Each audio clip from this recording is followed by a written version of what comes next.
এমন কোনো রাজনৈতিক দল কিংবা কোনো সাংবাদিক কিংবা কোনো চিত্রকরের তির্যক এমন কোনো রাজনৈতিক দল কিংবা কোনো সাংবাদিক কিংবা কোনো চিত্রকরের তির্যক বা ব্যঙ্গচিত্র পাওয়া যায়নি যেখানে একটি যুক্তরাষ্ট্রীয় ব্যবস্থার মধ্যে থেকে রাজ্যের মুখ্যমন্ত্রী তিনি সেই দেশের প্রধানমন্ত্রী এবং স্বরাষ্ট্রমন্ত্রীকে লাথি মারছেন। এর থেকে ঘৃণ্য কদর্য দৃষ্টান্ত ভারতবর্ষের রাজনীতিতে কেউ কোনোদিন প্রতিষ্ঠা করতে পারেনি। এটা করে যে সম্পূর্ণ রাজনৈতিক কর্মীদের এন্টায়ার পলিটিক্যাল ফ্র্যাটার্নিটিকে যে তৃণমূল কংগ্রেস অপমানিত করেছে, তাদের অবনমন ঘটিয়েছে এরকম বিষয় নয়। সারা ভারতবর্ষের সামনে আজকে পশ্চিমবঙ্গের সংস্কৃতি, পশ্চিমবঙ্গের রুচি, পশ্চিমবঙ্গের রাজনৈতিক সংস্কারকে তারা হেয় করে দিয়েছে। আমরা এই ঘটনার তীব্র প্রতিবাদ জানাচ্ছি, কারণ আমরা মনে করি আমাদের রাজনৈতিক বিরোধী যারা আছেন তারা আমাদের প্রতিপক্ষ, কেউ আমাদের শত্রু নয়। যে ভাষায় দিনের পর দিন লাগাতার 5 বছর ধরে দেশের প্রধানমন্ত্রী, দেশের স্বরাষ্ট্রমন্ত্রীকে আক্রমণ করা হয়েছে, যে ধরনের শব্দবন্ধ ভারতীয় জনতা পার্টির বিভিন্ন নেতাদের সম্পর্কে বেছে নেওয়া হচ্ছে, সেটা অত্যন্ত দুর্ভাগ্যজনক। আমাদের কাছে গত 5 বছর ধরে সারা ভারতবর্ষের বিভিন্ন পরিযায়ী শ্রমিক, অন্য রাজ্যে কর্মরত যুবক যুবতীরা আমাদের দলের সঙ্গে কন্ট্যাক্ট করেছেন। তারা জানিয়েছেন যে যেভাবে পশ্চিমবঙ্গের নেতারা দায়িত্ব জ্ঞানহীনভাবে বহিরাগত তত্ত্বকে মঞ্চের ওপর থেকে বলে যাচ্ছেন, যেভাবে হিন্দি ভাষাভাষী সম্পর্কে কদর্য শব্দ চয়ন হচ্ছে, তার ব্যবহার হচ্ছে, এতে তাদের নিজেদের জীবন জীবিকা আজকে অনিশ্চিত অবস্থার মধ্যে চলে যাচ্ছে। তৃণমূল কংগ্রেসের রাজনীতি ঘৃণার রাজনীতি, অসহিষ্ণুতার রাজনীতি, প্রতিহিংসার রাজনীতি, কিন্তু তারও একটা সীমা আছে। আজকে এই পোস্ট করে অন্তত তারা সেটা প্রমাণ করলেন যে সত্যিই বাংলা এগিয়ে। বাংলা কোন দিকে এগিয়ে? যে এই ধরনের দৃষ্টান্ত স্থাপনের দিকে এগিয়ে। মুখ্যমন্ত্রী সঠিক কথা বলেছিলেন। মুখ্যমন্ত্রী বলেছিলেন যে এরকম সরকার ভারতবর্ষে কোনোদিন আসেনি, এমনকি সারা পৃথিবীতেও এরকম সরকার কোনোদিন আসেনি। যে রাজ্যের মুখ্যমন্ত্রী স্বয়ং সুপ্রিম কোর্টের দ্বারস্থ হয়েছিলেন যে আধারকে মান্যতা দিলে মানুষের ব্যক্তিগত যে সমস্ত তথ্য আছে সেটাকে পাবলিক করে দেওয়া যাবে, এটা তিনি হতে দিতে পারেন না। আবার সেই রাজ্যের মুখ্যমন্ত্রী, তার দলের ছোটখাটো নেতারা, তারা ভারতীয় জনতা পার্টির প্রার্থী, বসিরহাটের প্রার্থীর ব্যক্তিগত তথ্যকে তারা সামনে নিয়ে আসছেন। মমতা বন্দ্যোপাধ্যায়ের দলের থেকে একজন মুখপাত্র, তিনি আবার নির্বাচিত জনপ্রতিনিধি, তিনি বলছেন যে রেপের কি কোনো ভিডিও ফুটেজ আছে, তাহলে আমরা কি করে বিশ্বাস করব? আজকে কোন স্তরে তৃণমূল কংগ্রেস রাজনীতিকে নামিয়ে এনেছে তার সবচেয়ে বড় প্রমাণ। তৃণমূল কংগ্রেসের এতদিন পর্যন্ত বক্তব্য ধারাবাহিকভাবে চলছে কেন্দ্রের বঞ্চনা। কেন্দ্রের বঞ্চনার কথা যদিও যাদের উদ্দেশ্যে বলছেন সেই মানুষ প্রত্যাখ্যান করেছে, কারণ যারা 100 দিনে কাজ করেছেন তারা প্রকৃতপক্ষে কত দিন কাজ করেছেন, কিভাবে কাজ করেছেন, আর কত টাকা পেয়েছেন, সেই টাকার মধ্যে থেকে কত কাটমানি তৃণমূল কংগ্রেসকে দিতে হয়েছে, আজকে সেই গ্রামের মানুষ সেটা বোঝেন। আজকে কেন্দ্রীয় যে পর্যবেক্ষণ দল এখানে এসেছিল, তাদের কাছে গ্রামের মানুষ অভিযোগ করেছেন তাদের বিজেপি তাদের সহযোগিতা করেনি, অন্য রাজনৈতিক দল তাদের অভিযোগ জানায়নি। তারা বলছেন যে ভারতবর্ষের একমাত্র রাজ্য পশ্চিমবঙ্গ, যে রাজ্যে একটি অভিযোগ আছে, যেটা হচ্ছে যারা 100 দিনের শ্রমিক তাদের থেকে কাটমানি নেওয়া হয়েছে। এই অভিযোগ ভারতবর্ষের অন্য কোনো রাজ্যের ক্ষেত্রে নেই। অনেক রাজ্যের ক্ষেত্রে অভিযোগ আছে। একটা বড় ব্যবস্থা, এত বড় একটা প্রকল্প, সেখানে বিচ্যুতি থাকবে 2-4টে, সেখানে 2-4টে ভুল ভ্রান্তি থাকবে। আর দুর্নীতি তো একটা সামাজিক অভিশাপ, সেটাকে একদম চিরতরে নির্মূল করে দেওয়া সম্ভব হয়তো সব জায়গায় হয় না, দুর্নীতির ঘটনা থাকবে। কিন্তু দরিদ্র প্রান্তিক মানুষের টাকাকে তৃণমূল কংগ্রেস যেভাবে আত্মসাৎ করেছে, এবং আজকে তারা যে একটা অদ্ভুত তত্ত্ব দাঁড় করানোর চেষ্টা করছে যে বিজেপি প্রতিহিংসার রাজনীতি করছে, বিজেপি বিমাতৃসুলভ আচরণ করছে, কার সঙ্গে? তৃণমূল কংগ্রেসের সঙ্গে। কিরকম করছে? 100 দিনের টাকা তারা বন্ধ করে দিয়েছে। অভিযোগ কি? জেসিপি দিয়ে মাটি কাটিয়ে তারপরে তারা আবার রোল তৈরি করে দিচ্ছে বিভিন্ন সময়ে।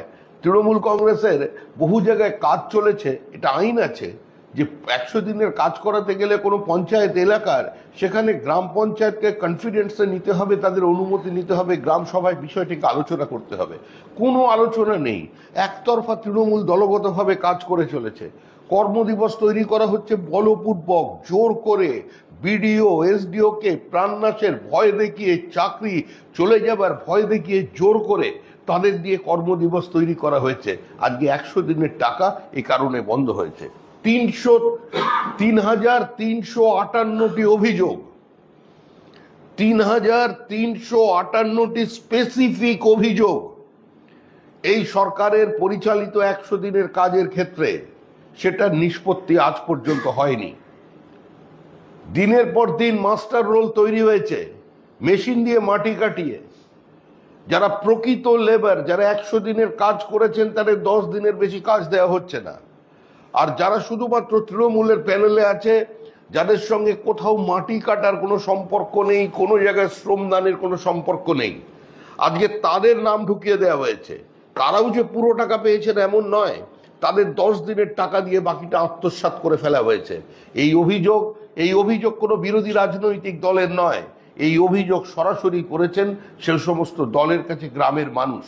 এই অভিযোগের নিষ্পত্তি করবার জন্যই সচিব পর্যায়ে বৈঠক হয়েছিল। সচিব পর্যায়ে বৈঠকে এই প্রশ্নের এই উত্তর তারা দিতে পারেননি। বলা হয়েছিল যে টাকা লুট করা হয়েছে, যে টাকা চলে গেছে, এই আইন অনুযায়ী সেই টাকাকে উদ্ধার করতে হবে, না হলে নতুন করে এই প্রকল্পে ব্যয় করা যাবে না। এটা আইন, এটা এই আইন স্বীকৃত, বিধিসম্মত। তারা স্বীকার করেছেন দুর্নীতি হয়েছে, তারা চিহ্নিত করেছেন, কিন্তু সরকার লুটের টাকা তাদের থেকে উদ্ধার করতে পারেনি। আজকে তৃণমূল কংগ্রেসের এই স্বেচ্ছাচারিতা, তৃণমূল কংগ্রেসের এই সীমাহীন লোভ, তৃণমূল কংগ্রেসের এই প্রাতিষ্ঠানিক দুর্নীতির কারণে আজকে দরিদ্র মানুষ, প্রান্তিক মানুষ বঞ্চিত হচ্ছেন। নতুন তথ্য নিয়ে এসছেন বিমাতৃসুলভ আচরণ। পশ্চিমবঙ্গে বৃদ্ধি কত? প্রায় 5.5%। বিজেপি শাসিত রাজ্য পরপর দেখুন নিচে কতগুলো আছে। আসাম 4.62, রাজস্থান বিজেপি শাসিত 4.31, উত্তরপ্রদেশ 3.04 বৃদ্ধি হয়েছে। বৃদ্ধি কিসের হিসেবে হয়?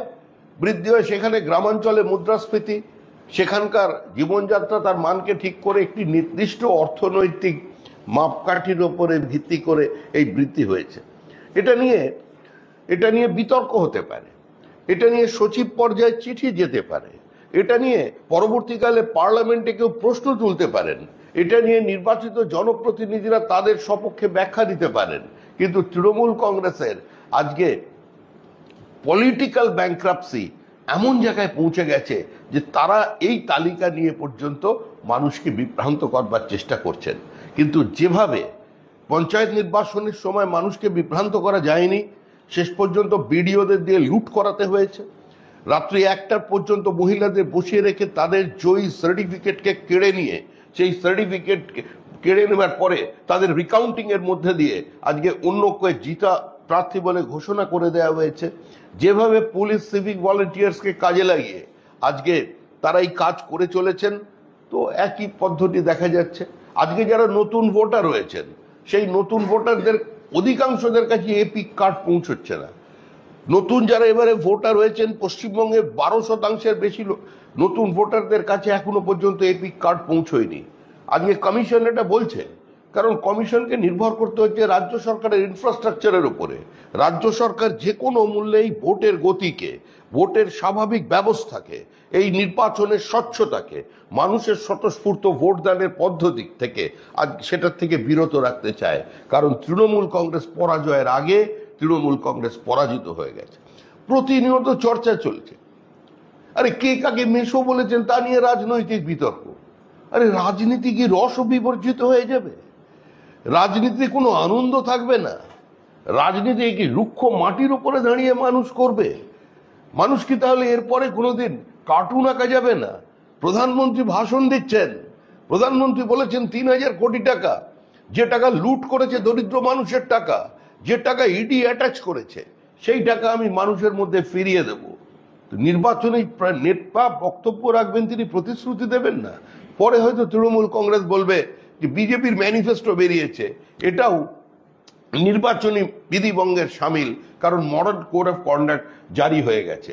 আজকে শুধু অগণতান্ত্রিক ব্যবস্থা নয়, তৃণমূল কংগ্রেস পশ্চিমবঙ্গের রাজনীতিকে কার্যত অসুস্থ বানিয়ে দিয়েছে, একটা হাস্যকর অবস্থায় গোটা রাজনৈতিক বিতর্ককে নিয়ে এসেছেন। এটা অত্যন্ত দুর্ভাগ্যজনক, শুধু দুর্ভাগ্যজনক বর্তমান রাজনীতির জন্য নয়, ভবিষ্যৎ প্রজন্মের স্বার্থে। এরপরে রাজনীতি থেকে মানুষ ধীরে ধীরে উৎসাহ এর মধ্যেই হারিয়েছে, ভবিষ্যতে আরো হারিয়ে ফেলবে। ধন্যবাদ। সুমিতা, প্রধানমন্ত্রীর বিরুদ্ধে এই বিষয়ে নির্বাচন কমিশনে আজকে 5 প্রতিনিধি দলের সদস্য তৃণমূল কংগ্রেসের তারা গিয়েছিলেন। তারা নির্বাচন কমিশনে অভিযোগ দায়ের করেছেন প্রধানমন্ত্রীর বিরুদ্ধে। ইলেকশন কমিশন তারা পিএম এর বিরুদ্ধে অভিযোগ করেছে। মানুষ যদি পুরুষ হোক আর নারী হোক, মানুষ যখন একদম জীবন সায়ান্নে চলে আসে তার বার্ধক্যজনিত কারণে, তখন তার আচরণ অনেকটা শিশু সুলভ হয়ে যায়। সে তখন তার স্কুল জীবনের বিভিন্ন ঘটনার মতো করে সে আচরণ করে, অন্তত বিজ্ঞানীরা, মনোবিজ্ঞানীরা সেটাই বলেন।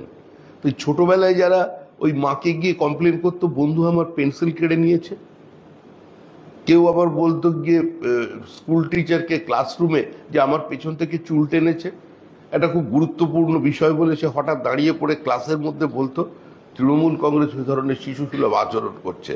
এগুলো কোনোটাই অ্যাডমিসেবল নয়, এগুলো সম্পূর্ণ নিজেদের হাস্যাস্পদ বানিয়ে ফেলছে। যেভাবে তারা কার্টুন এঁকেছে, এই যে কার্টুনটা এঁকে এরা কি মুখ্যমন্ত্রীর রাজনৈতিক উচ্চতা কি তো খর্ব করে দিল? এতে কি মুখ্যমন্ত্রীর ভাবমূর্তি উজ্জ্বল হচ্ছে? মমতা বন্দ্যোপাধ্যায়কে যেভাবে মানুষ চিনতেন, যেভাবে দেখতেন, অন্তত আজ থেকে 15 বছর আগে, আজকের এই কার্টুন প্রমাণ করে দিচ্ছে যে মমতা বন্দ্যোপাধ্যায়ের সোনার টুকরো ভাইয়েরা কোথায় নিয়ে এসে দাঁড় করিয়েছে। আপনারা কি সত্যি বিশ্বাস করেন যে ওই কার্টুনের মধ্যে এইরকম কোন ইনস্টিগেশন ছিল যেখানে স্বরাষ্ট্রমন্ত্রী বা প্রধানমন্ত্রীর প্রাণনাশের সংশয় রয়েছে? অমিত মালভিয়াজির তো এক্সান্ডেলে পোস্ট সেই রকম, যে প্রাণনাশের একটা সংশয় রয়েছে, দেখা হোক নির্বাচন কমিশনের তিনি দৃষ্টি। তৃণমূল কংগ্রেসের বিভিন্ন জায়গায় তৃণমূল কংগ্রেসের যে বক্তৃতা, সেই বক্তৃতা তো প্রাণনাশের বক্তৃতা। একজন নেতা প্রকাশ্যে দাঁড়িয়ে বলছেন কেন্দ্রীয় মন্ত্রী চুলদাড়ি ছিঁড়ে নাও, বিজেপি কর্মী দেখলে লাঠি নিয়ে, ঝাঁটা নিয়ে তারাতে ঝাঁপিয়ে পড়ো।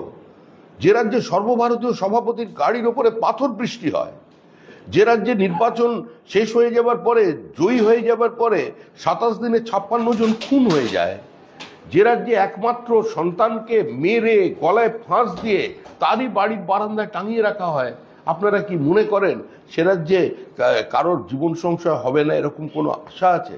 তৃণমূল কংগ্রেস তখন মাওবাদীদেরও ছাপিয়ে গেছে। অমিত মালভীয় স্পষ্ট করে তার বক্তব্য উপস্থাপিত করে দিয়েছেন, এটা নিয়ে আমার নতুন করে বলার প্রয়োজন নেই।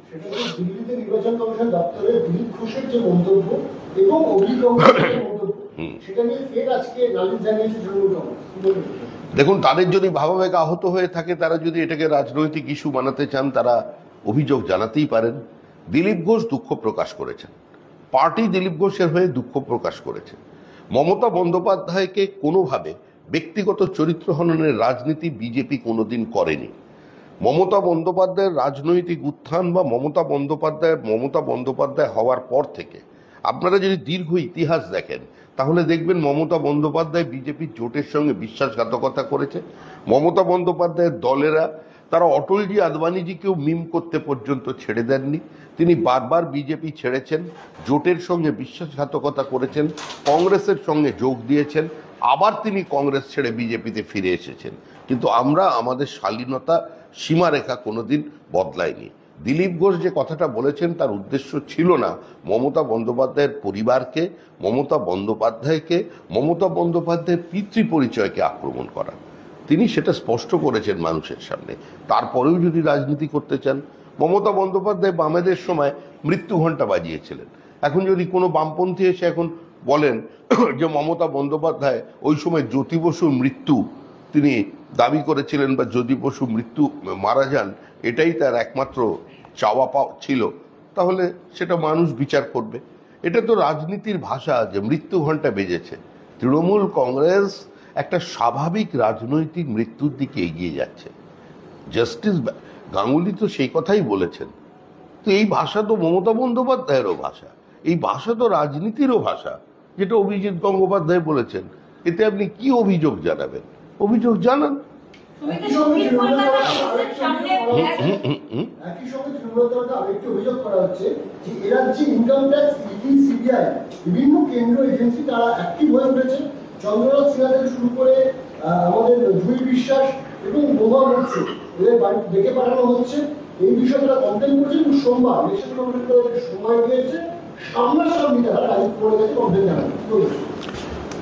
কমপ্লেন তাদের মনে হয়েছে তারা কমপ্লেন করবেন, কিন্তু এই কমপ্লেনটা তো জানাতে পারতেন আদালতে। একবার অরবিন্দ কেজরিওয়াল থেকে শিক্ষা নিন। 6 মাসে 9 বার তাকে ডেকে পাঠানো হয়েছিল, সামন করা হয়েছিল। 6 মাসে 9 বার 18টা এক্সকিউজ দিয়েছেন। কখনো দিওয়ালি, কখনো গোয়ার নির্বাচন, মধ্যপ্রদেশের নির্বাচনী প্রচার, গভর্নমেন্ট প্রায়োরিটি, অসুস্থতা, তিনি যাননি। 4টে কোর্টে তিনি গিয়েছিলেন, সিবিআই কোর্ট, রাউজ হাউজিং কোর্ট, আপনার ডিভিশন বেঞ্চ, সুপ্রিম কোর্ট। তা কোথায় তিনি পেয়েছেন? কোথায় তো পাননি। এবং বলা যায় যে কোর্টের পরোক্ষ বার্তাতেই আজকে তিনি গ্রেপ্তার হয়ে গেছেন। তো এখানে কোর্টের কি করার আছে, আমাদের কি করার আছে? লেক থানার সামনে ফ্ল্যাগ লাগানোকে কেন্দ্র করে অসংখ্য এবং আপনাদের দক্ষিণ কলকাতার যিনি দায়িত্বে অনুপম ভট্টাচার্য তাকে ডিটেইন করেছে পুলিশ। তিনি লেক থানার সামনে বিজেপির আরো কার্যকর্তাকে আটক করা হয়েছিল, তার প্রতিবাদ জানাতে গিয়েছিলেন এবং কিছুক্ষণ আগে তাকেও ডিটেইন করা হচ্ছে, তাকেও নিয়ে যাওয়া। দেখুন, দক্ষিণ কলকাতা তৃণমূল কংগ্রেসের দুর্গ। দক্ষিণ কলকাতায় মমতা বন্দ্যোপাধ্যায়ের বাসস্থান। দক্ষিণ কলকাতায় তৃণমূল কংগ্রেসের সর্বোচ্চ নেতাদের বিচরণ কেন্দ্র। দক্ষিণ কলকাতায় একমাত্র জায়গা যেখান থেকে মেয়র হয়। মানে আমরা তো উত্তর কলকাতার লোক তো ব্রাত্য, তো দক্ষিণ কলকাতার মতো একটা জায়গা যেখানে সমস্ত নেতা মন্ত্রীদের বসবাস, সেখানে বিজেপি ফ্ল্যাগ লাগাতে গেছে। তাদের হয়তো জাত্যাভিমানে বা স্বাভিমানে আঘাত লেগেছে, তারা বিজেপির কর্মীদের উপরে হেনস্থা করে পুলিশকে দিয়ে ডিটেইন করেছে। তাহলে এত ভয় কিসে? দক্ষিণ কলকাতাও কি সুরক্ষিত নয়? পাশে আছে দমদম, 3 বারের জেতা সাংসদ, 4র্থবারের জন্য প্রতিদ্বন্দ্বিতা করছেন অধ্যাপক সৌগত রায়। তিনিও নির্বাচনের আগে বলেছিলেন টিকিট পাবো কিনা জানি না, আর পেলে জিততে পারবো কিনা এরও কোনো নিশ্চয়তা নেই। তা এরকমও ঘটনা কি দক্ষিণ কলকাতায় এতটাই তৃণমূল ভীত যে শেষ পর্যন্ত বাচ্চা বাচ্চা ছেলেদের নির্বাচনের এত আগে থেকে পুলিশকে লেলিয়ে দিয়ে ডিটেইন করানো হচ্ছে? দরজাটা বন্ধ করো না। কি অভিষেক বন্দ্যোপাধ্যায় রাজনগর কেন্দ্রের লাগাতার কর্মসভা করেছে। প্রত্যেকদিন দুটি করে বিধানসভা দিচ্ছি, স্থানীয় নেতৃত্ব এবং কর্মীদের নিয়ে বোঝা করছেন। বুধবারও বুথভিত্তিক বোঝা করেছেন, তিনি প্রয়োজনীয় বার্তা দিচ্ছেন। কোথাও গিয়ে কি অভিষেক বন্দ্যোপাধ্যায় যে লিড ছিল সেই লিড নিয়ে কি সংস্থায় ধরে রাখতে পারবেন না, বা সেই জন্য কি আমাদের পাশাপাশি দুটো মাছ আটছে, মোহনবাগান, ইস্ট বেঙ্গল। আপনি কোনোদিন দেখেছেন যে মোহনবাগানের কোচ যে তার প্র্যাকটিস ছেড়ে, ডিফেন্ডার তার প্র্যাকটিস ছেড়ে, গোলকিপার প্র্যাকটিস ছেড়ে ইস্ট বেঙ্গল গ্যালারিতে বসে ইস্ট বেঙ্গলের প্লেয়ারদের প্র্যাকটিস দেখছে? তৃণমূলের কাজ করছে। ডায়মন্ড হারবার কেন্দ্র থেকে বিজেপির প্রার্থী দিল্লি যাবে, আর এখন যিনি ডায়মন্ড হারবারে আছেন, মানে দিল্লিতে আছেন, উনি আবার কলকাতায় ফিরে চলে আসবেন, এটা নিশ্চিত। আজ তিনি ফের বলেছেন যে আমি 100% ডায়মন্ড হারবারে দাঁড়ানোর জন্য প্রস্তুত। দুদিনের মধ্যে আশা করছি আমরা প্রার্থী হিসেবে নাম ঘোষণা করতে পারবো। একই সঙ্গে বলেছেন যে সিপিএমের সঙ্গে জোট করে ভোটে উঠতে আগ্রহী। নওশাদ সিদ্দিকী মাঝখানে 6 মাস আগে বলেছেন তিনি রাজনগরে লড়ছেন, প্রথম লিস্ট বেরিয়ে যায়, তারপরেও দেখা যায় দলের, তিনি বলছেন যে দলের তরফ অনুমোদন দেয়নি। আজকে তিনি বলছেন তিনি আবার প্রস্তুত। দেখুন, এই নওশাদ সিদ্দিকীর আইএসএফ, সিপিএম আর এই কংগ্রেস, এদের জোটটা অনেকটা কাঁঠালের আমসত্ত্বের মতো। এটা নিয়ে মানুষ কি খুব একটা বেশি চিন্তা করছে? নওশাদ একবার বলছেন লড়বেন, একবার বলছেন লড়বেন না। নওশাদ ভালো ছেলে, নির্বাচনে জিতেছেন বিপরীত পরিস্থিতিতে, বারবার আক্রান্ত হয়েছেন, জেলে গেছেন, লড়াই করছেন, কিন্তু তারও তো একটা বিশ্বাসযোগ্যতা নিয়ে চিন্তা করতে হবে। তিনি বললেন আমি ডায়মন্ড হারবারে লড়বো। অভিষেক বন্দ্যোপাধ্যায়কে চ্যালেঞ্জ দিয়েছেন 2 বছর ধরে। লোকে কি বলবে এখন যদি ওখানে না দাঁড়ায়? সবেমাত্র জিতেছে, কম বয়স, আগামী দিনে তার রাজনৈতিক ভবিষ্যৎ আছে, তার ভবিষ্যৎ, দলের ভবিষ্যৎ। তো সেখানে ডায়মন্ড হারবারই এখনো কনফার্ম করে উঠতে পারলেন না, 2 দিন 3 দিন বলছেন। এ তো আর সর্বভারতীয় দল নয় যে আমাদের এখানে লিস্ট দিল্লি যাবে, আমাদের সংসদীয় কমিটি বসবে, তারা সিদ্ধান্ত নেবে, রাজ্য সভাপতিকে ডাকবে, বিরোধী দলনেতা যে রাজ্যে আছে বা মুখ্যমন্ত্রী আছে তাদের ডাকবে, আলাপ আলোচনা চলবে, এরকম তো নয়। এটা তো এদের মধ্যে সিদ্ধান্ত, কিন্তু এত দেরি কিসের? আর সিপিএম এর গল্প শেষ। ওরা 2 ভাই হাতে হাতে ধরি ধরি নাচিবি ঘিরি ঘিরি গাইবি গান, ওই দাঁড়িয়ে পড়েছে। একজন মুর্শিদাবাদ, একজন বহরমপুর। ওই 2 ভাইকে নিয়ে চিন্তিত, পার্টি যেখানে যায় চলে যায়। কেন্দ্রীয় নেতৃত্ব বারবার যখন এসছেন তারা বুথ কমিটির বিষয়ে বলেছেন, বুথ কমিটি শক্তিশালী করা এবং নির্বাচনের সময় সেই বুথ কমিটির বিশেষ নজর দিতে বলেছেন। এখনো পর্যন্ত সেই বুথ কমিটির সেরকম কোনো খবর সামনে নেই বা সেরকম কিছু দেখা যাচ্ছে। যে বিজেপি নির্বাচন লড়ছে, বিজেপি বুথ কমিটি তৈরি করছে, বিজেপির সাফল্য ব্যর্থতা এটা যদি সাংবাদিকরা জেনে যায় তাহলে বিজেপি কোনোদিন 2 সদস্যের পার্টি থেকে 3 সদস্যের 303-এ পৌঁছতে পারত? এত সহজ গল্প নয়। যা তোমরা দেখছো বাস্তবের সঙ্গে তার কোনো যোগাযোগ নেই। ঠিক সময় স্বরূপে বিজেপিকে দেখতে পাবে। বিজেপির প্রাপ্ত আসনের সংখ্যা 2024-এর পর থেকে গোনা শুরু হবে। আচ্ছা, তৃণমূলের সন্ত্রাসের বিরুদ্ধে রুখে দাঁড়িয়েছে সন্দেশখালীর মেয়ে মা বোনেরা। 10 বছর পর সন্দেশখালীতে শুরু হলো বিজেপির দেওয়াল লিখন। অত্যাচারের বিরুদ্ধে গণতন্ত্র ধসের পর রেখার হাত ধরে কি সন্দেশখালীর মা বোনেরা নতুন সূর্যোদয় আনতে পারবে? 10 বছর পরে ওখানে বিজেপির দেওয়াল লেখা হয়েছে কথা আমি মানতে রাজি নই, কারেক্ট করে দিচ্ছি। 2019 সালে নির্বাচনে ওখান থেকে সায়ন্তন বসু প্রতিদ্বন্দ্বিতা করেন। সন্দেশখালীর সমস্ত দ্বীপে সায়ন্তন বসুর নাম লেখা হয়েছে। তারপরে পঞ্চায়েত নির্বাচনে দেওয়াল লিখনকে কেন্দ্র করে বিজেপির 2 জনের বাড়ি জেসিবি মেশিন দিয়ে ভেঙে দেওয়া হয়। ওখানের যিনি পুলিশ অফিসার ছিলেন তিনি বিবৃতি দেন আমাদের সামনে যে আমার কাছে একটা সার্ভিস রিভলভার আছে, তার মধ্যে 8টা গুলি মানে বুলেট আছে, আর আমার এখানে 8টা 60 সালের বন্দুক আছে, 2টো কাজ করে না। আর এখানে সিভিক ভলেন্টিয়ার্সদের কাছে আর্মস আছে, তৃণমূল কর্মীদের কাছে আর্মস আছে, তারা আমার কথা শোনে না, জ্যোতিপ্রিয়র কথা শোনে, শাহজাহানের কথা শোনে। কিন্তু সেদিনও দেওয়াল লিখন হয়েছে। বিজেপির দেওয়াল মুছে ফেলা সারা পশ্চিমবঙ্গ জুড়ে সেদিন আর নেই। ওই সন্দেশখালীতে 80-র দশকেও বিজেপির দেওয়াল লিখন ছিল। যেখান থেকে আপনাদের তথাকথিত আপনাদের এখন হিরো স্বাধীনতা সংগ্রামী এই শাহজাহানের উত্থান, সেই পঞ্চায়েত মোসলেম শেখ যেখানকার প্রধান ছিল, সেই পঞ্চায়েতের মধ্যেও বিজেপির সদস্য ছিল।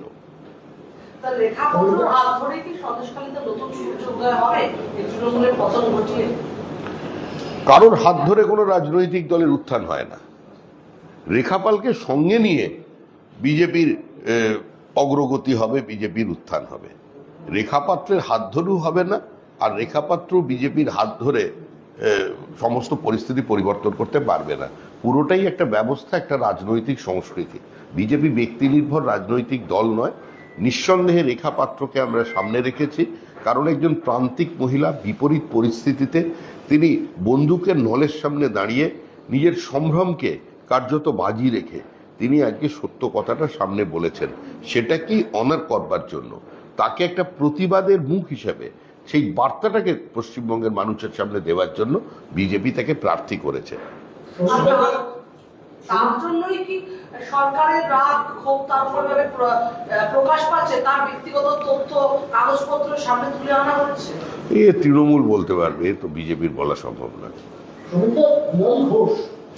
রাজ্য সম্পাদক তিনি কি এক্সট্রাতে পোস্ট করেছেন, সেখানে বলছেন যে আগামীকাল থেকে ফের এনআইএ তৃণমূল নেতা কর্মীদের বাড়ি যাবে এবং কাউকে কাউকে গ্রেফতার করবে। মূলত পূর্ব মেদিনীপুরে বেশ কিছু তৃণমূল নেতাদের বাড়িতে অভিযান চালানোর পরিকল্পনা নিয়েছে। এইভাবে এজেন্সি কাজে লাগিয়ে ভোটকে বন্ধ করবার চেষ্টা করছে বিজেপি। কিন্তু তাই নয়, এটাও বলছে যে সরকারিকে এনআইএ এসপি র্যাঙ্কের এক অফিসারের বাড়িতে বৈঠক করছে।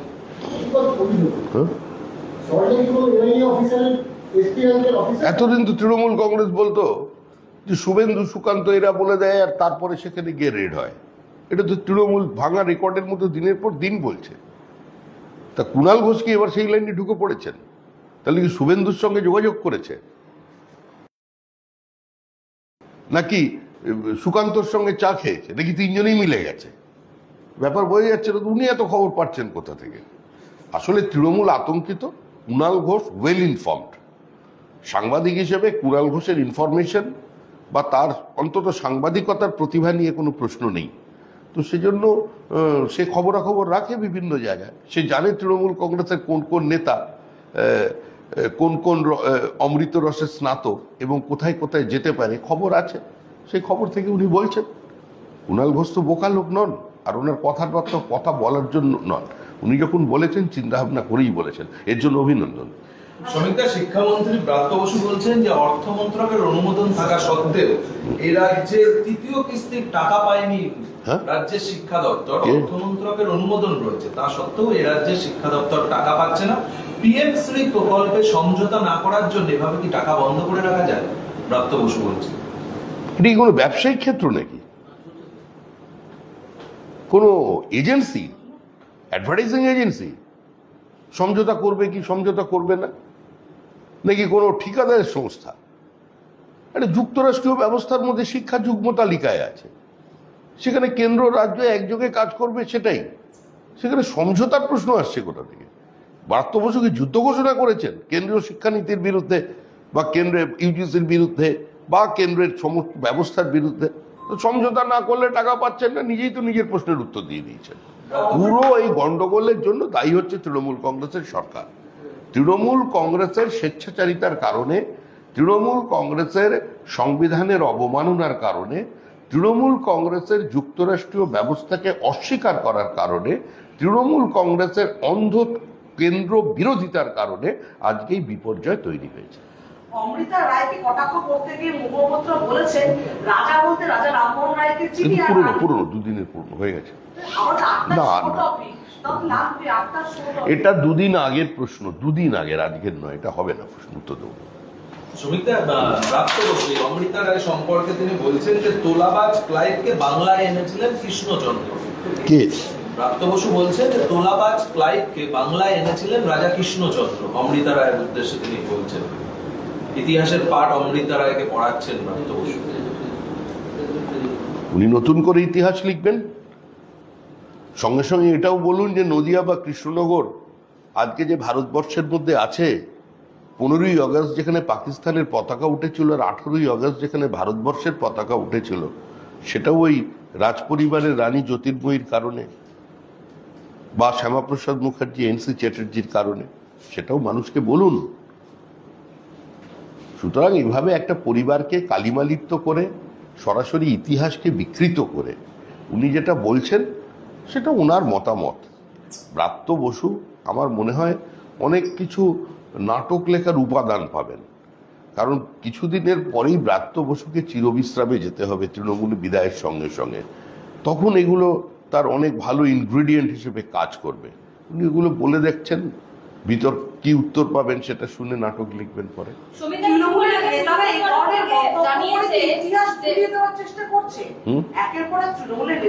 না না, ইতিহাস তো ভুলিয়ে দেওয়া হয়েছেই। স্বাধীনতার পর থেকে কংগ্রেস ভারতবর্ষের ইতিহাসকে বিকৃত করেছে। মেকলের চিন্তাভাবনা বা কলোনিয়াল হ্যাংওভার বা পরবর্তীকালে নেহেরুর নির্দেশে তৈরি ইতিহাসের মধ্যে দিয়ে দু একটি পরিবারকে গ্লোরিফাই করা হয়েছে এবং ভারতবর্ষের প্রকৃত ইতিহাসকে বিকৃত করা হয়েছে। সেই কংগ্রেসের গর্ভ থেকে জন্ম নিয়েছে অশান্ত শিশু তৃণমূল কংগ্রেস। দুটোরই ডিএনএ এক, তো স্বাভাবিকভাবেই একই সুরে কথা বলবে, এটাই প্রত্যাশিত। সমিতা, পুলিশের তরফ থেকে অফিশিয়ালি জানানো হলো, যেহেতু শুভেন্দু অধিকারী এক্স হ্যান্ডেলে একটা পোস্ট করেছেন, জানিয়ে দেওয়া হলো যে বিজেপির কর্মীরাই পুলিশের সঙ্গে যখন কথা কাটাকাটি চলছিল ফ্ল্যাগ লাগানোকে কেন্দ্র করে, বিজেপির কর্মীরা পুলিশের গায়ে হাত তুলেছে, ধাক্কা মেরেছে এবং তাদের তরফ থেকেও একটি ভিডিও পোস্ট করা হয়েছে যে ওখানে আপনাদের পার্টি অফিসের সামনে বিজেপির কর্মীরা আদতে পুলিশের সঙ্গে অসভ্যতা করেছে, মারধর করেছে, ধাক্কা মেরেছে। নতুন কি আছে? হাত কামড়ে দেওয়া পুলিশ, যে পুলিশ গিয়ে ইডির অফিসারের মাথা ফাটলে তাকে গ্রেপ্তার করতে যায়, তার তদন্ত করে, তো ওরা এইসবই করবে। এবার নতুন কি বলার আছে? এটা তো করেছে, এটাই তো পুলিশ করবে, তবেই তো পশ্চিমবঙ্গের পুলিশ, তবেই তো তৃণমূল সরকার এগিয়ে থাকে, এগিয়ে রাখে, এগিয়ে বাংলা। তারই তো এটা। তো পুলিশ যদি কর্মীদের ধাক্কা মারে, কর্মীরা একটু পুলিশকে ধাক্কা মারবে না? এ কি মাঠের রাজনীতিতে এরকমই হয়। আমরা তো এরকমই রাজনীতি করি যে পুলিশ পিটিয়েছে, পুলিশ, আমরাও পুলিশকে গিয়ে ধাক্কা মেরেছি, ব্যারিকেড ভেঙেছি, কিছু পুলিশের হাত পায়ে লেগেছে, আবার আমাদের মেরেছে, আমাদের থেকে ঢিল ছুড়েছে, আমরাও ঢিল ছুড়েছি, এসব তো চলেই। তার জন্য কেউ এত উত্তেজনাটা তৈরি হলো কেন? প্রথম পুলিশ এই প্রশ্নের উত্তরটা দিক। নির্বাচন এখন বহু দেরি, 2 মাসের বেশি নির্বাচনের বাকি, সেখানে অল্প বয়সী ছেলেমেয়েরা প্রচার করছে। উত্তেজনা তৈরি হওয়ার কারণটা কি? কেন পুলিশকে আসতে হলো? কি করেছিল তারা? অপরাধ কি? প্রচার করতে দেবে না, পোস্টার লাগাতে দেবে না, ফেস্টুন টাঙাতে দেবে না, দক্ষিণ কলকাতায় বিজেপিকে কোনো কাজ করতে দেবে না, এবং এইটা হচ্ছে তৃণমূলের উদ্দেশ্য, এবং সেটা অপারেট করছে পুলিশ। তো সেখানে কমিশন হবেই, তার জন্য হয়েছে। উত্তরবঙ্গে উন্নয়ন মন্ত্রী উদয়ন গুহ বলছেন যে বিজেপির ফ্লেক্স দেখলেই ফ্রেম দেখলেই ব্যাস, ওই তো, এখানেই উত্তর আছে। মন্ত্রী বলছে, সংবিধানের শপথ নেওয়া মন্ত্রী বলছে যে বিরোধী রাজনৈতিক দলের ফ্লেক্স ভেঙে দাও। এইসব লোকই রাত্রে বেশি ফোন করে, কিন্তু এইসব লোকেরই যোগাযোগ আছে বিজেপি নেতাদের সঙ্গে, আমাদের সঙ্গে কম, দিল্লির বেশি। ওদের সঙ্গে যাদের আগে পরিচয় ছিল তাদের সঙ্গে যোগাযোগ আছে। খালি দ্বিতীয় সপ্তাহ আসতে দিন, জুন মাস, এদের অবস্থাগুলো দেখবেন। প্রত্যেকেই এরা মমতা বন্দ্যোপাধ্যায়কে পরে আক্রমণ করবে। যারা যত বেশি রণহুঙ্কার দিচ্ছে, এরা 7 তারিখের পরে, জুন মাস শেষ হওয়ার সঙ্গে সঙ্গে এদের বিবেক জাগ্রত হবে, এরা দলের সমালোচনা করবে এবং তারপর কদর্য ভাষায় মমতা ব্যানার্জিকে আক্রমণ করবে। আমি ভবিষ্যৎ দ্রষ্টা নই, জ্যোতিষী নই, কিন্তু একটু রাজনীতির আগের জিনিস হয়তো দেখতে পাচ্ছি। 40 বছরের বেশি সময় হয়ে গেল, তো সুতরাং দেখতে পাবেন এটা এরাই বেশি করবে। আমাদের দলে যে কটা এসেছিল বেড়াতে, মাইক কেড়ে থামিয়ে দিয়ে তারাও বলছিলেন আরো বেশি আক্রমণ করতে হবে, এই ভাষায় চলবে না। শ্রমিক ভট্টাচার্য যে ভাষায় কথা বলে, এটা রাজনীতির ভাষাই নয়, আরো বেশি মুখ্যমন্ত্রী গালাগালি দাও। মোটা মোটা বাঞ্চের বই নিয়ে এসেছিল, মমতা বন্দ্যোপাধ্যায়ের পরিবারের পারিবারিক সম্পত্তি, সেসব লেখা লিখি সই করে দিল্লিতে গিয়ে জমা দিল, এখন আবার দিদির পাশে চলে গেছে। এর নামই তৃণমূল। পরবর্তীতে কি এই যে যাদের কথা বললেন মমতাকে আক্রমণ করে, পরবর্তীতে তারা আবার বিজেপিতে চলে আসবে? এই যে যাদের কথা, না, বিজেপিটা ধর্মশালা নয়, নেড়া একবারই বেলতলায় যায়। একবার এসে যা ছোঁয়া দিয়েছে, বাঘে চুলে 17 গা, এদের চুলে 36 গা, ওটা বিজেপি বুঝে গেছে। শুনতে এখনো পর্যন্ত কেন্দ্রীয় বাহিনীর যে চেহারা রাজ্যের সিও দপ্তর বলছে, তাদের প্রথম যে তিনটে কেন্দ্রের ইলেকশন হবে, সেখানে সব বুথে কেন্দ্রীয় বাহিনী দেওয়া সম্ভব না। সব বুথে দিতে গেলে 350 কোম্পানি বাহিনী লাগবে। তারা তাদের রিকোয়ারমেন্ট জানাক, সমস্ত বুথেই কেন্দ্রীয় বাহিনী দিয়ে নির্বাচন হবে, যে কোনো মূল্যের সমস্ত বুথেই কেন্দ্রীয় বাহিনী দিয়ে মানুষকে ভয়মুক্ত করে নির্বাচনকে স্বাভাবিক অবস্থায় নিয়ে এসে স্বচ্ছতার সঙ্গে মানুষ ভোট দেবে।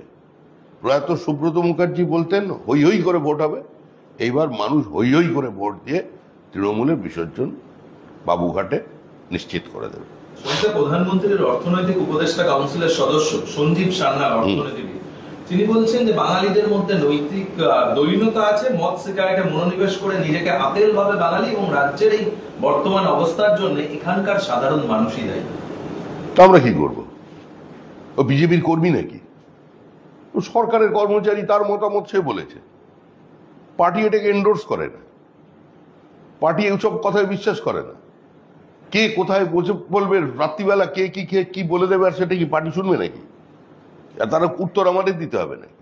যার খুশি বলবে। এখন অমিত মিত্র বিশিষ্ট অর্থনীতিবিদ, তিনি যখন রাজ্যের এই অর্থমন্ত্রী ছিলেন না, যখন এখানে সিঙ্গুরের আন্দোলন চলছে, তখন বিভিন্ন পত্রপত্রিকায় অমিত মিত্র লেখা যদি আপনি সামনে নিয়ে তুলে এনে বলেন অমিত মিত্র বলেছেন, তার উত্তর মমতা ব্যানার্জি দেবেন নাকি?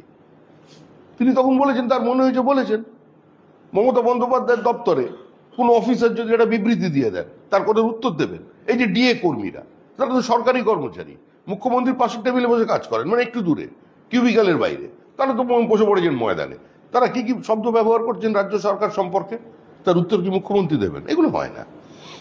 সিপিআই এর তরফে টেকনোলজির ব্যবহার বাড়ছে, এআই সঞ্চালক সঞ্চালিকাকে তারা নিয়ে আসছে সামনে। একটা সময় শুনুন, একটা সময় ছিল যখন হংকং ব্যাংকে কম্পিউটার ঢোকা রাত জেগে সিআইটিউর কর্মীরা, কোঅর্ডিনেশন কমিটির কর্মী, সিআইটিউর কর্মীরা বন্ধ করে দিয়েছে। পরের দিন জ্যোতি বসুর ঐতিহাসিক বিবৃতি ছিল, I do express my solidarity those who've been fighting against this inhuman computerization. এটা ছিল জ্যোতি বসুর উক্তি। তো আমরা দেখেছি একসময় বামপন্থীরা বিরোধিতা করেছেন।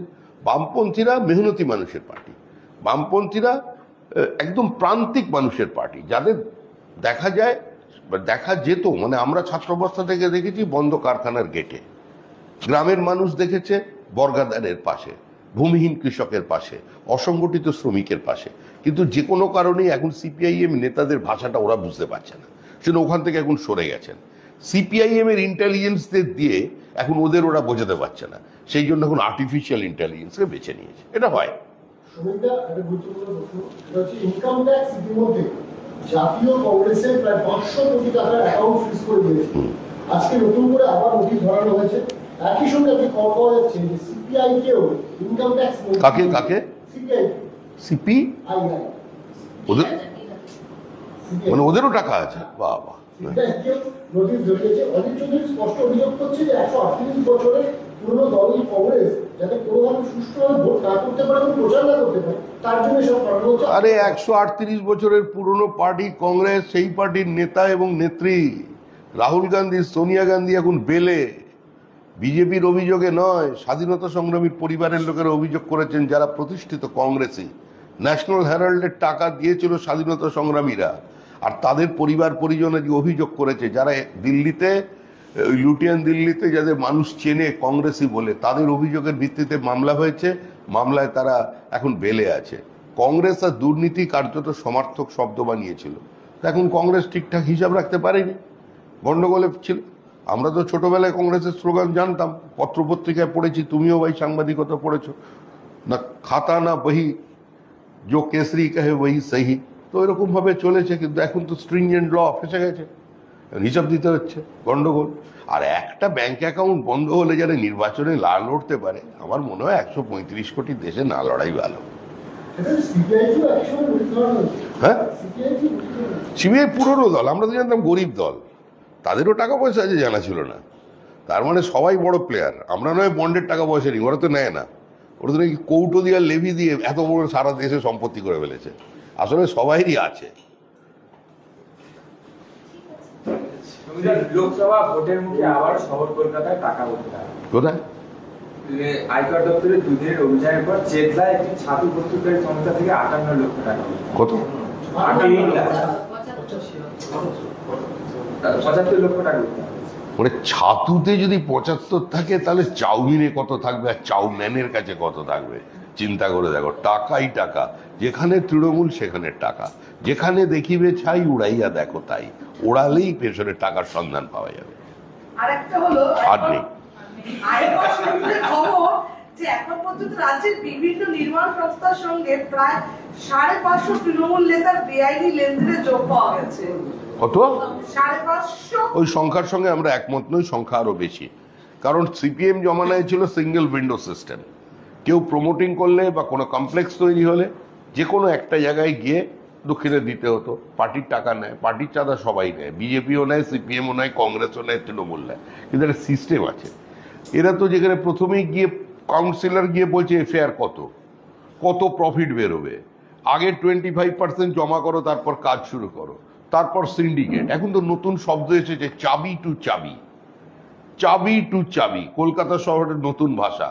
কাউন্সিলর বাড়ির মালিকের থেকে চাবি নিচ্ছে, বাড়ির চাবি নিচ্ছে, দখল নিচ্ছে, নিয়ে সম্পূর্ণ প্রমোটিং এর দায়িত্ব সে নিচ্ছে। প্রমোটিং হয়ে যাওয়ার পর হিসাব টিসাব বুঝিয়ে দিয়ে আবার বাড়ির মালিককে তার প্রাপ্য ফ্ল্যাটটা হাতে জন্য সেই চাবিটা বাড়ির হাতের মালিকের তুলে নিচ্ছে। খোঁজ করুন, চাবি টু চাবি, নতুন শব্দবন্ধ। তো তৃণমূল বলেই সম্ভব। আচ্ছা, লাস্ট একটা গার্ডেন যে বেআইনি নির্মাণ ভাঙা হচ্ছে, সেখানে দেখা গেল আজকে বাড়ি ভাঙা হচ্ছে, কিন্তু স্থানীয় লোকেরা অভিযোগ করছে বাড়িগুলোতে নাকি পুরসভা নোটিশ দেয়নি। তো তো পুরসভা দাবি করে তারা নোটিশ দিয়ে বেআইনি বাড়ি ভাঙছে, কিন্তু স্থানীয় বাসিন্দা না, ওখানে কিছু কিছু বিশেষ শান্তি প্রিয় মানুষের বসবাস আছে, আর ওখানে কিছু কিছু ছাড় আছে। কিছু জায়গা আছে কলকাতা শহরে যারা আইন শৃঙ্খলার ঊর্ধ্বে, যাদের ধরা যায় না, যাদের হেলমেট ছাড়াও রাস্তায় ঘুরলে কেউ ধরতে পারে না, যারা ফুটপাতে যে কোনো জায়গায় দখল করতে পারে কলকাতা কর্পোরেশন থেকে তুলতে পারে না। সাম্প্রতিক একটা ঘটনার কথা বলছি, আমাদের নিউ মার্কেটের একটি জায়গায়, মার্কেটটার নাম বললাম না, বিউটিফিকেশনের কারণে তারা একটা ছোট্ট সামনে পার্ক মতো বানিয়েছিল, অল্প সামান্য জায়গা। কর্পোরেশন নোটিশ দিল যে এইটা বেআইনি, এটাকে ভাঙতে হবে। তারা বললো যে এটা তো কোনো অসুবিধা করছে না, রাস্তা এনক্রোচ করা হয়নি, প্ল্যানের বাইরে ঠিকই, এটাকে রাখতে দিন, দেখতে ভালো লাগবে। কিন্তু কর্পোরেশন কঠোর, ববি হাকিমের নেতৃত্বে সকালবেলা গিয়ে বুলডোজার দিয়ে সেটাকে ভেঙে গুঁড়িয়ে দেওয়া হলো। আর গুঁড়িয়ে দেওয়ার মাত্র 2 ঘন্টার মধ্যেই সেখানে গার্ডেন রিচের হকাররা এসে বসে পড়লো, পুরো দখল, কেউ তুলতে পারছে না। একবার ধর্মতলায় হেঁটে আসুন, তাহলেই বুঝতে পারবেন তৃণমূল সরকার কোন দিকে চলেছে আর কলকাতা শহরবাসী বা পশ্চিমবঙ্গের ভবিষ্যৎ কোন দিকে যাচ্ছে।